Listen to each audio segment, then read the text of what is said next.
Hello and welcome back to TinyBlueGames. My name, of course, is Seesaw or Chris, and today we're playing Guild Wars 2.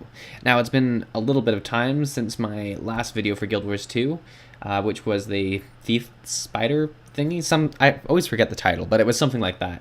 It was pretty well received, so I decided to make a follow-up video describing the build and all that. I know a lot of our Guild Wars 2 fans are hoping for some money-making stuff coming up soon, which is in the works. So, you don't have to say it in the comments. I know already. It is coming, I promise. But for today, we're going to discuss how this build works and all the little fun parts. So I guess without further ado, let's get into some of the traits. Seems like a pretty good place to start, doesn't it? And we'll look at what we got. So we got 6 in Deadly Arts, so we got 2 in Acrobatics, and 6 in Trickery. Now, the whole point of this build was to be like a spider, right? And what do spiders do? They enjoy to mobilize, sort of stun, like wrap people up, I guess. And we went for sort of like a poisonous spider, like a condition feel, was what I wanted from this anyways. So the build focuses around conditions and traps. And I know a lot, like some thieves do use traps, but not like as much as, other things, which I kind of wanted to play with. So let's look at Deadly Arts. So we take Panic Strike. Striking a foe that is below the health threshold immobilizes them. The health threshold being 50%. The immobilize adds to the spider effect, the kind of like getting trapped, the feel. Like it's a nice fear tactic of trapping people there while you spin around them with Deadly Blossom or whatever. Expose weakness, deal more damage if your target has conditions. We're gonna have conditions, so this just, and we get it anyways. Stealing recharges all skills of one type: venoms, signets, traps, tricks, or deception. We have traps, so and deal damage with a bundle or whatever. So it's a nice skill to have. I chose this out of them. Obviously, you could choose different ones. These are just the ones that I'm showing. I did the build with these ones, so I enjoyed it, but you could flip them around. It's a very loose feeling build, so I always like that. Lotus Poison weakened targets when you poison them, so I think we have a poison effect on the needle trap, so it's not a bad thing to have. Traps apply vulnerability when triggered. This one's pretty nice because we have 2 traps that will apply right before we attack them, so it's not a bad effect. Stealing inflicts poison, which synergizes well with that other one that we saw there too. Down for Acrobatics, we only put 2 in. We got to gain swiftness upon dodging. Obviously you're going to dodge. It's, Guild Wars 2, so never a bad time. And then Master Trapper, reduced trap recharge, which is great for what we're doing here. Trickery, we went all the way to 6. We got Stealing, or Sleight of Hand. Stealing also dazes the target, reducing the recharger skill, Steal. And reducing the recharger skill. Steal. Crap. So many S's there. I'm sorry about that. But you can already probably see where I'm going with this. It works well with the Panic Strike. It also works well with the bundle. It works well just with the whole build in general. So, and I mean, stealing is a very handy skill that thieves have. It's maybe one of our most valuable attacks in some sense. Lead attacks increase damage per initiative. I mean, you just get it. It's not a bad thing. You're going to be at kind of low initiative, so it's not great in this build, but it works out well. Trickster reduces the recharge of tricks. We do use Caltrops. Caltrops is one of my favorite skills in the Thief because you can easily have people fighting over them, and it's just so much like free damage. I love it. I love it. Increase maximum initiative by 3, always a good thing. Caltrops when you roll. So when we roll, we now get Caltrops and we get swiftness. So our speed's going to feel very real because they're always going to be crippled. We got the Caltrop thing, and then the Maniac. Stealing gives you 2 initiatives, so we have a lot of incentive to steal.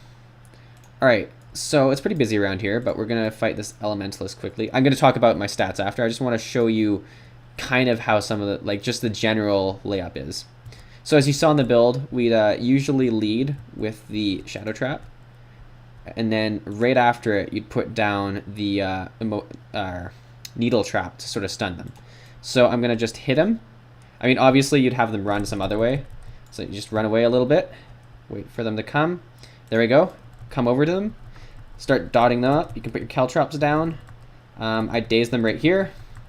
They're bleeding out like crazy. Obviously, you know, a real target's going to be a lot more devastating. That's why I have the video of actual gameplay, but I'm just giving you how it plays. So that's kind of the opening we want, is we watch them run into our traps and we come and bleed them up. All right, so we'll retreat here. And now we'll talk a little bit about, we'll talk about stats first. So as far as equipment goes, we have the 2 daggers.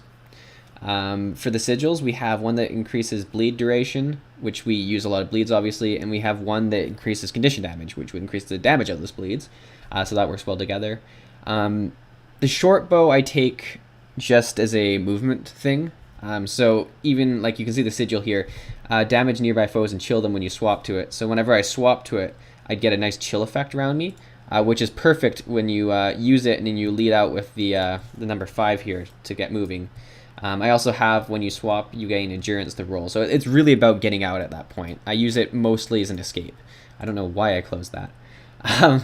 We've got the Rune of Crate here. Pretty obvious why we take it, for bleeds and condition damage. And then we have the Rabid Amulet. And I discussed this in the actual video talking about how this is less about survivability and more about pure killing, because we take a lot more condition damage and lose a bit of healing and such. We'll talk a bit about a bar here. So we talked about the weapons, which, I mean, you use Leaping Death Blossom is your primary here, and then this is just escape and little utility skills. An ultimate, I take Dagger Storm, one of my favorite skills on a rogue as well, mostly when fighting long-range people, because if you're in a group of long-range people, it's just devastating, especially paired with the Signet of Malice, because you're going to go almost to full health, and you're going to do incredible damage with the damage reflect and the dots. It's insane. It's actually, I think it's a bit overpowered considering I use it so much. What do we have here? We got Shadow Trap. This is the one that can get you to the person when they trigger it. We got our knockdown, poison. It does a lot of shit to people. And then we got Caltrops as well. So these are all pretty obvious. Even though I just talked about the heal synergizing well with the ultimate here, the heal could be switched to something else, as well as the Caltrops, really. You know, this build's very flexible. I've mentioned that a few times, so you don't need to feel like you're anchored down to these skills by any means. You know, take everything with a bit of grain of salt. All right, so we've talked a bit about the traits, we've talked a bit about the stats, we've talked about the weapons, the skills, and all that. I always forget something, so leave it in the comments. And I even talked about the sigils, so I don't think I forgot about anything this time. But if I did, just be sure to tell me what it is, and I will reply in the comments with any information you want. I hope you guys enjoyed this build. I'm going to be making some more build videos in the near future here, as well as some money-making guides and tricks and tips and all that I've been making in the past. So do, you know those are coming, and know that I do I love that you guys are supporting me and that you guys want to see some more of those videos. So they're coming for sure. And thanks for watching. Thanks for watching. If you liked this, like it. If you have a comment about it or a suggestion for a future video, be sure to leave one. And of course, subscribe.